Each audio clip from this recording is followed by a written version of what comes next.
Luto na. Gigisa na. Lagay na yung bawang. Bawang. Ayan yung mga ingredients na iba. Bawang. Gigisa na. Bawang. Maksete.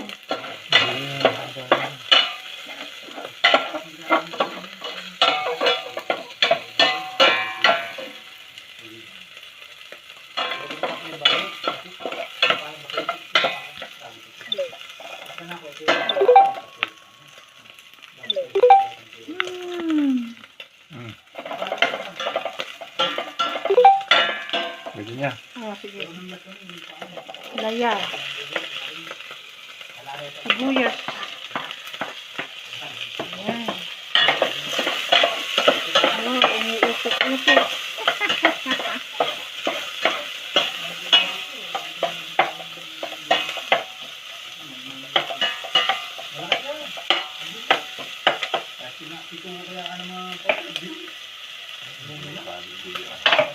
Oh, pwede na.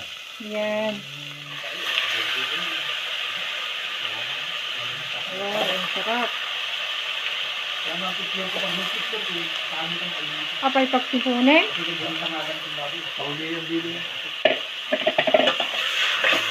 Yung maruat pa lang bulan.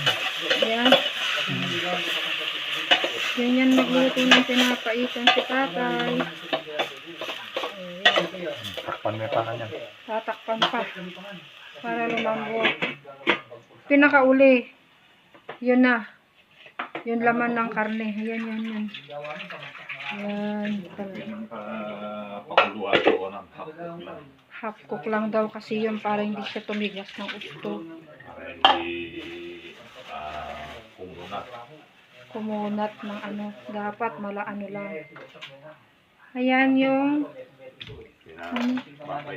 pinapaitan niya. Ayan. Oh, ang sarap. Ado. Yan ang ilalagay yung pinakasabaw niya.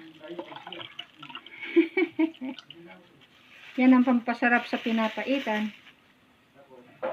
Pinapaitan. Ito yung karne.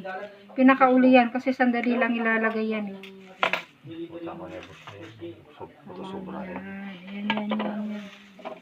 Yan. Yan ang klase ng pinapaitan ng luto ni tatay.